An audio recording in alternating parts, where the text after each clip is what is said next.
અને હવે અન્ય એક મહત્વપૂર્ણ સમાચાર પર નજર કરી લઈએ। જગન્નાથની રથયાત્રા દરમિયાન જે ગજરાજ બેકાબુ બન્યા હતા, ત્યારબાદ એક વિડીયો વાયરલ થયો હતો જ્યાં ગજરાજને માર મારવામાં આવે છે। ત્યારે ગજરાજને માર મારવા મુદ્દે જગન્નાથ મંદિરના ટ્રસ્ટીએ નિવેદન આપ્યું છે। ટ્રસ્ટીએ કહ્યું છે, મહેન્દ્ર ઝાએ કહ્યું છે કે મને રાત્રે 8 વાગે ગાયકવાડ હવેલીથી ફોન આવ્યો હતો।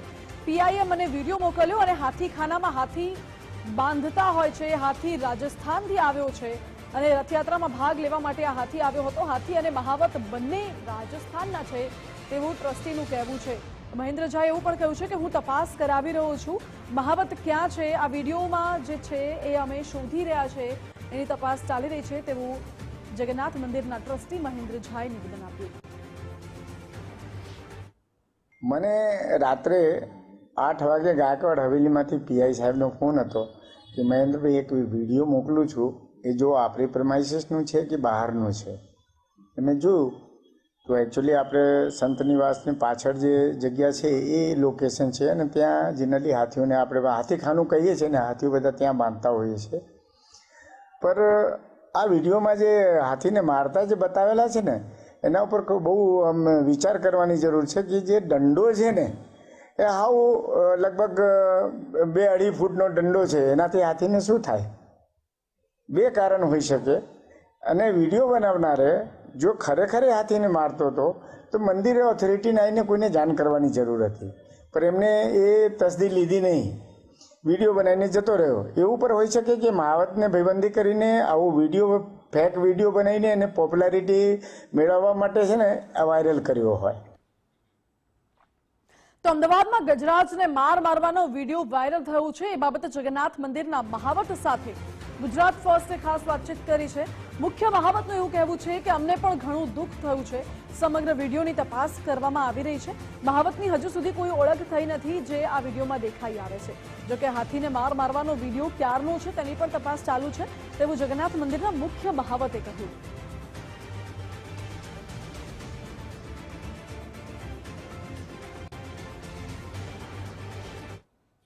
રથયાત્રા પૂર્ણ થયા બાદ ગજરાજનો એક વિડીયો સામે આવ્યો છે જેમાં ગજરાજને જે તેના મહાવત છે તે માર મારતા હતા અને આ વિડીયો સોશિયલ મીડિયામાં વાયરલ થયો છે, જેમાં લોકોનો જે રોષ છે તે પણ સામે આવ્યો છે। આપણી સાથે જગન્નાથજી મંદિરના જે સૌથી મુખ્ય જે મહાવત છે તેમની સાથે વાત કરીશું। જગદીશભાઈ, શું કહેશો, જે વિડીયો વાયરલ થયો છે આ કેટલો વ્યાજબી? કારણ કે પશુઓ પર માર મારવામાં આવતો હોય છે, લોકોનો રોષ પણ સામે આવ્યો છે।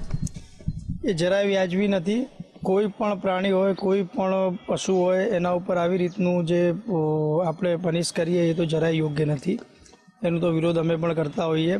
વિડીયો જોયું, અમને પણ ના ગમ્યું, એનું વર્તન યોગ્ય નથી, 100% નથી। પણ સત્ય એ છે કે ઘણી બધી વસ્તુઓ લોકો કનેક્ટ કરીને જે બતાડી રહ્યા છે, એક ટાર્ગેટ કરીને એક સંસ્થાને બદનામ કરવાના પણ પ્રયત્ન થઈ રહ્યા છે કે ભાઈ આ હાથી જે પેલો રથયાત્રા દિવસે કંઈક વિષય થયું હતું એ છે, એને પનિશમેન્ટ આપવામાં આવી રહ્યું છે, એવું કંઈ છે નહીં। એ વિષય આખું અલગ છે। એ નોર્મલ વિષય હતું, નોર્મલ પરિસ્થિતિ હતી, પતી ગઈ છે। 3 હાથી એકદમ ગુડ છે, ઓકે છે, હેલ્થી છે અને ફિટ છે। આ જે વિડીયો હમણાં વાયરલ જે કાલથી ટ્રેન્ડિંગમાં આવ્યું છે, જે મને લગભગ કોઈ 2-4 અધિકારીઓ દ્વારા, સ્વાસ્થ્ય વિભાગના અધિકારીઓ દ્વારા, ફોરેસ્ટના અધિકારીઓ દ્વારા મોકલવામાં આવ્યું છે। એની તપાસ અમે અમારી રીતે કરી રહ્યા છીએ। વિડીયો ક્યારનું છે એ અમે પણ શ્યોરલી ના કહી શકીએ। માણસ કોણ છે હમણાં સુધી એની ઓળખાણ થઈ નથી। અમારી તરફથી બીજા જે માણસો, જે અમારા મહાવતો જે છે એમના દ્વારા એ કોણ છે એની તપાસ ચાલુ કરી છે અમે લોકોએ। માણસ ખબર પડશે ત્યારે હાથીની ખબર પડશે કે હાથી કયો છે અને માણસ કયો છે। અમારી પાસે હાલમાં જે 16 હાથી છે, 16 હાથી અહીંયા અવેલેબલ છે। બધા હાથીઓ ફિટ છે, સ્વસ્થ છે, કોઈને કોઈ શારીરિક ઇન્જરી નથી, કોઈ ઈજા નથી। અમારી રીતથી અમે બધી ખાતરી કરી લીધી છે। અને ક્રુઅલ્ટી તો કોઈ પણ પશુ હોય, કોઈ પણ એનિમલ હોય, ક્રુઅલ્ટી તો ક્રુઅલ્ટી જ છે, ખોટું જ છે। અમે પણ એનું ખંડન કરીએ, વિરોધ કરીએ। અમને પણ દુઃખ થતું હોય, આ તો હાથી જે આટલું મોટું પ્રાણી છે અને અમારા પરિવારનું સદસ્ય છે, અમે એને બાળકની જેમ આચવતા હોઈએ, બરાબર? એટલે આ હાથીઓ અમારા કોઈ પણ રીતે એવું કોઈ કાર્ય પણ નથી કરતા કે એને કોઈ આવી રીતનું પનિશમેન્ટ આપવામાં આવે। અને આ જે વિડીયો છે એની તપાસ અમે અમારી રીતથી કરી રહ્યા છીએ અને સરકારને જે તે સંબંધિત અધિકારીઓ હશે અમે કોઓપરેટ કરીશું અને બધી રીતથી એમને મદદરૂપ થઈશું।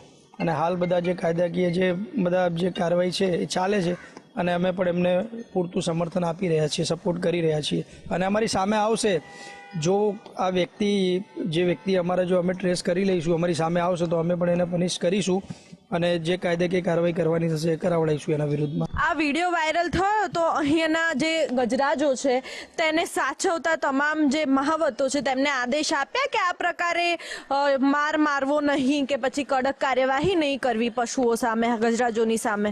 અમારા જનાવરો ઉપર 24 અવર અમારી વોચ હોય, અમારા માણસો ઉપર અમારી વોચ હોય, 24 કલાક અમારા માણસો અહીંયા અવેલેબલ હોય છે. અમારા હાથીઓ એવું કોઈ કાર્ય કરતા નથી કે જેને પનિશ કરવામાં આવે.